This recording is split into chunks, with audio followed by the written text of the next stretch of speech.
Una hora en la ventana, la otra hora en el balcón. Una hora El invitado. la otra hora en el balcón. Ya saben que es un honor, como siempre, y un placer tener con nosotros a Elena Romero en Radio Sefarad. Hola, Elena. Hola, gracias a vosotros por haberme invitado a esta presentación. Como muchísimos de nuestros oyentes saben, Elena Romero es profesora emérita del Consejo Superior de Investigaciones Científicas, entre otras cosas, y una mujer, una persona que no para de trabajar y de producir todo tipo de publicaciones que enriquecen, bueno, la cultura sefardí, la cultura judeo-española. Acabas de llegar, Elena, de las 9º jornadas sefardíes en La Rioja. Pues sí, un poco efectivamente. Desde mi punto de vista han sido unas jornadas estupendas, con un montón de alumnos matriculados, además alumnos muy participativos que han hablado muchísimo, y a mí siempre me gusta cuando doy una charla, una clase, una conferencia, lo que sea, que la gente pregunte después, porque si no preguntan parece que o no se han enterado de nada o, lo que es peor casi, que se han enterado de todo. Bueno, en este caso nosotros vamos a saber más del nuevo libro que ha presentado Elena Romero, que se llama El profeta Moisés, divino y humano, su grandeza y su muerte, versiones sefardíes de 2 leyendas hebreas medievales. El libro ha sido publicado por el Consejo Superior de Investigaciones Científicas y cuenta con el apoyo también de la Fundación San Millán de la Cogolla. Elena. Pues sí, ya es difícil en estos tiempos que corren que consigamos publicar cosas. Afortunadamente el Consejo sigue amparando las publicaciones de este tipo dentro de su colección de estudios bíblicos, hebraicos y sefardíes, de la cual forma parte una serie dedicada exclusivamente a estudios sefardíes. Y en este caso, además, pues hubo la participación económica, que siempre es fundamental en estos casos, de la Fundación San Millán de la Cogolla de Logroño, a los cuales les agradezco infinito esa colaboración económica. Vamos a hablar, si te parece, del contenido de este nuevo libro, Elena. El libro consta de 2 capítulos que están ordenados cronológicamente según los episodios de la vida de Moisés. Es decir, en primer lugar su grandeza, Gedulat Moshe, y en segundo lugar su muerte, Petirat Moshe. El primero de los 2 está dedicado, Gedulat Moshe, a la grandeza de Moisés, y el segundo, Petirat Moshe, a su muerte. Cada capítulo consta a su vez de 2 partes principales. En primer lugar, una amplia introducción en la que detallo todos los ejemplares y la bibliografía que he manejado. En segundo lugar, la edición de los propios textos, y luego además, como todo libro científico, se complementa con una serie de índices de autores, de editores, y lo que es importantísimo en este tipo de cuestiones es un amplio glosario de los términos no comprensibles de inmediato para un lector no especializado. Uh-huh. Si te parece, nos adentramos en el capítulo primero. Pues muy bien. ¿Qué nos cuentas de esta grandeza de Moshe?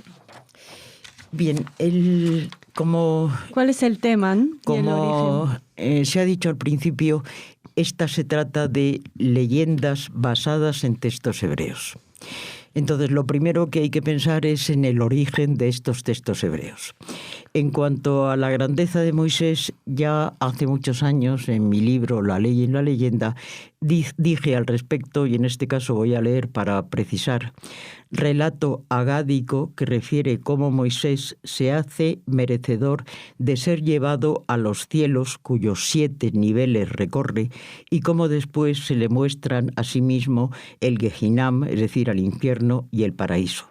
La descripción es típica de la literatura medieval, en la que cielo, paraíso e infierno aparecen divididos en 7 secciones, siendo las almas designadas a un nivel determinado de los 2 últimos según la magnitud de sus buenas obras o de sus culpas. Ese es el tema general. Uh-huh. Es decir, se trata de un relato medieval en hebreo que hay versiones judío-españolas. Claro. ¿Y cuáles has manejado? Pues de este relato medieval de la grandeza de Moisés conozco 6 versiones judío-españolas, 4 impresas y 2 manuscritas. Las impresas vieron la luz en Constantinopla cerca de 1765, porque es una edición que nos ha llegado sin portada, Salónica 1855 y Salónica 1891, y también una abreviada en Belgrado en 1860. En cuanto a las versiones manuscritas, lo único que puedo precisar de una de ellas es que procede de Oriente y que se ha datado imprecisamente en el siglo XIX. En cuanto a la otra, se trata de un manuscrito especialmente interesante para los miembros de esta comunidad de Madrid. Se trata de un manuscrito de Tetuán, fechado en una de sus partes, es un manuscrito muy amplio, en una de sus partes se fecha en 1891. Y se dice que perteneció y que el manuscriba es Akiva Sananes. En un momento se dice Tetuán y en otro momento se dice Tánger. Probablemente el autor, el manuscriba, cambió de lugar de residencia. Y es especialmente relevante porque es el único texto que conozco de Marruecos. Todos los demás impresos o manuscritos son de Oriente y esta es la única versión que conozco de Marruecos. Y está fechado en una de sus partes en 1891. Y el apellido nos es muy próximo, claro, ¿no? Evidentemente. ¿Los comparas con estas versiones judeo-españolas? ¿Las comparas con los textos hebreos? Sí, es esencial para ver cómo ha sido la variación de estas versiones judeo-españolas en relación con los textos hebreos que han circulado, tener delante esos textos hebreos para poder hacer un análisis de los textos. Y en este caso lo he comparado con dos ediciones hebreas de la misma zona de la mayor parte de las ediciones. Una de Salónica de 1747 y otra también de Salónica fechada por aproximación en 1750. De todo ello, es decir, de la comparación con los textos hebreos y cómo van cambiando los textos judío-españoles, dejo precisas anotaciones en notas. Elena, ¿cómo se presentan? ¿Cómo es la presentación del texto?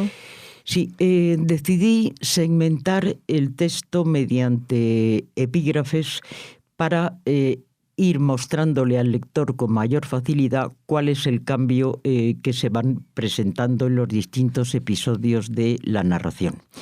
Entonces, los títulos de esos segmentos son míos, evidentemente, segmentado en tres grandes epígrafes. Moisés en los cielos, en los 7 cielos, Moisés en el infierno, que aquí no son 7 infiernos, sino que aparecen solamente 6 infiernos, y en el paraíso, en el último apartado de esta estructura. ¿Nos quieres comentar alguna curiosidad sobre este primer capítulo? Pues sí, como curiosidad puedo decir que la visita que hace Moisés a los infiernos siempre va pasando de cada nivel a cada nivel acompañado de un ángel determinado. Se hace una especial hincapié en los pecados sexuales. Es decir, aparecen mujeres colgadas de las tetas, y así aparece en el texto. ¿Por qué?, pregunta Moisés. Pues porque sacaban los pechos fuera y hacían pecar a los jóvenes. Siempre les parece que somos las mujeres las culpables de todo. También castigos graves con hombres colgados de los genitales. De sus genitales, con cadenas de fuego. Además que eso también debe doler cantidubi. Y ¿por qué?, pregunta Moisés, y se enumera toda una serie de pecados. Porque se han acostado con hombres. Es decir, la homosexualidad en estas épocas, así como muy bien vista, parece ser, no estaba. Porque se han acostado con Goya, es decir, con una no judía, porque han practicado onanismo, porque claro, el desperdiciar el semen para asuntos que no sea de procreación, pues tampoco está bien visto, etcétera, etcétera. No me imaginaba yo que los científicos del Consejo Superior de Investigaciones Científicas estudiabais este tipo de cosas, ¿eh? A ver, el texto lo da, ¿no? Claro. Oye, Elena, vuelvo un segundito antes de entrar en el capítulo segundo a esa comparación entre las versiones judeo-españolas y los textos hebreos. ¿Hay muchas variaciones? ¿Hay muchas...? Sí. es decir, realmente estas versiones judío-españolas difieren entre sí. En algún caso se puede rastrear que se sigue más de cerca un texto hebreo prefijado y en otras ocasiones se puede ver que se han servido quizá de un texto hebreo o que han manipulado el texto hebreo o que han seguido otra versión judío-española.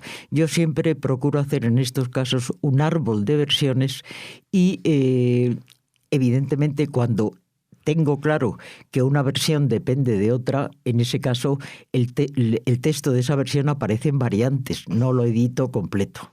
Tendrás una mesa muy grande, ¿no? Bueno, no te quiero ni contar. Bueno, Elena, vamos a por el segundo capítulo.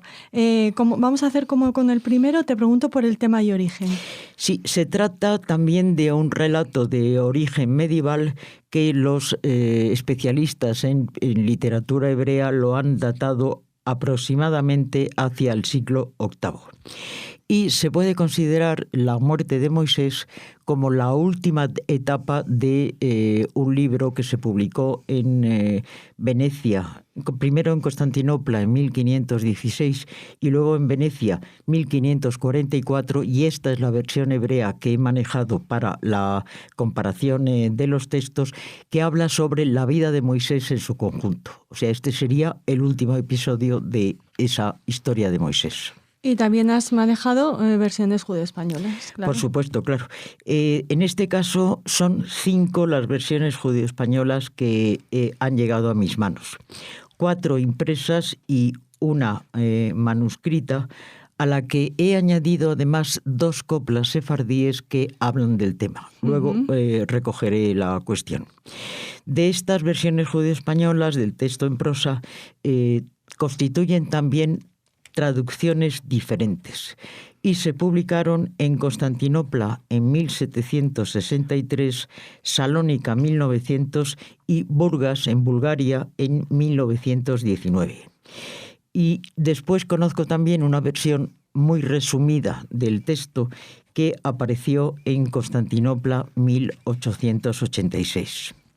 En cuanto al manuscrito, es el mismo que he mencionado antes, sin fecha, solamente datado en Oriente durante el siglo XIX. Uh-huh. En cuanto a las coplas que completan este capítulo, ¿Que las has incorporado sí, tú? Las he incorporado al final del capítulo en prosa. Se trata de 2 coplas, los títulos son míos: Las hazañas de Moisés y La muerte de Moisés.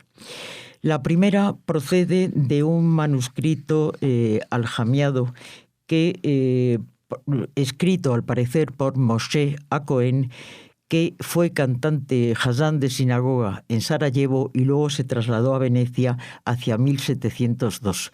Pero como todos los manuscritos, no tienen una sola mano de manuscriba, sino que se ha ido completando con el tiempo. O sea, 1702, la mano más antigua, pero siglos siguientes. Se trata de un texto narrativo cuyo núcleo argumental desarrolla la vida de Moisés de nacimiento a muerte. El texto completo ya lo publiqué yo hace un montón de años, en 1988, y aquí lo que hago es reeditar solo la parte correspondiente a la muerte de Moisés. Uh-huh. O sea, que es un texto que conocías muy bien y desde hace mucho. Pues sí, bueno, lo que pasa es que cuando uno publica un texto hace tantos años, a uno se le olvida. Por desgracia, uno no mantiene la memoria de todo lo que hace. Eso te iba a publica. decir, que a ti se te olvidan pocas cosas. No, se me olvidan más de las que quisiera. En cuanto a la segunda copla, titulada La muerte de Moisés, me ha llegado curiosamente en 2 versiones que he denominado A y B. La versión A se publicó en un libro que apareció en Esmirna en 1861 y la versión B la conozco por un texto en caracteres latinos, porque todos los demás, claro, están en caracteres hebreos, publicado este texto en 1948 por el que fue un gran historiador de la historia de los judíos en el mundo de los Balcanes, Abraham Galante, y que al parecer fue tomada de la tradición oral de Rodas antes de 1902. Qué interesante, ¿no? esta copla, esa ¿no? Esta copla en sus aportación. dos versiones, porque además las versiones difieren en cosas. Claro, una es de tradición oral y la otra editada, impresa. Elena, la presentación de los textos, del texto del capítulo segundo, ¿sigue un poco la anterior? ¿Es como la del capítulo primero? Sí, efectivamente, en este caso, como en la Gedulat Moshe, he segmentado el texto en epígrafes para, de nuevo, facilitar la lectura de paso de un asunto a otro. En este caso han sido 17 epígrafes en los que subdivido el relato. ¿Y alguna curiosidad, aparte Pues de lo sí, de las coplas? La verdad es que los textos son especialmente interesantes. A partir de los epígrafes 5 y 10 empieza una especie de agobio hacia Moisés porque se le empieza la cuenta atrás de su vida. A Moisés se dice le quedan 5 horas de vida hasta la muerte. Entonces Moisés empieza a agitarse, a hablar con Dios, a argumentar todo tipo de cuestiones, a decirle, pero vamos a ver, si yo he sacado a tu pueblo de Egipto, lo he paseado por todo el desierto, y ahora cuando estoy a punto de cruzar el Jordán, me dices no pasarás el Jordán. Esto no parece, más bien parece injusto. Y Dios sigue, no pasarás el Jordán, no pasarás el Jordán, como se dice en Deuteronomio. A continuación, Moisés recurre a los cielos, a la tierra, a los patriarcas para que intercedan ante Dios, pero Dios no pasarás el Jordán. Llega el momento en que se van acelerando. Si le quedaban 5 horas, ahora le quedan 3, le quedan 2, le queda media hora. Y Dios manda a los ángeles a que vayan a recoger el alma de Moisés. Y los ángeles se niegan. ¿Cómo vamos nosotros a llevarnos el alma de este justo? Se niegan. Entonces Moisés intenta discutir su muerte con Dios. Le dice, déjame cruzar el Jordán como pez y por lo menos llegaré al otro lado. ¡Qué hermoso No eso! cruzarás el Jordán. Déjame pasar como ave. No cruzarás el Jordán. No hay forma. Y llega el momento de su muerte y el alma se niega a salir del cuerpo de Moisés. Y entonces Dios, ¿qué hace? Pues como dice en Deuteronomio 34:5, Moisés murió al pi Hashem. ¿Qué quiere decir eso? Al pi se ha entendido en la tradición legendaria judía como por la boca de Dios. No al pi, que en hebreo es por orden de Dios, sino por la boca de Dios. Es decir, que el propio Dios baja, besa a Moisés, le extrae el alma y muere Moisés. ¡Wow! ¡Qué interesante, Elena! Nos quedamos sin tiempo, como siempre que nos presentas alguno de tus trabajos, pero sí que me gustaría saber, una pregunta antes de que nos hables de las nuevas publicaciones. ¿Es el tema de Moisés un asunto que despertó o que destaca entre los que eligen los que hacen estos manuscritos o estos textos hebreos? Pues evidentemente ya se ha visto por la difusión y además nunca podemos asegurar en bibliografía sefardí que nos han llegado todos los textos impresos o todos los manuscritos. Pero teniendo en cuenta la difusión por toda la diáspora sefardí de los Balcanes, incluso ese manuscrito de Marruecos, es un texto, los dos, que tuvieron que tener bastante difusión. El título también es interesante, Elena. Háblanos de por qué eliges este título. Bueno, y en este caso lo voy a leer porque no quiero dejar una coma de lo que ya he publicado en el libro. Quiero explicar por qué he dicho Moisés divino y humano.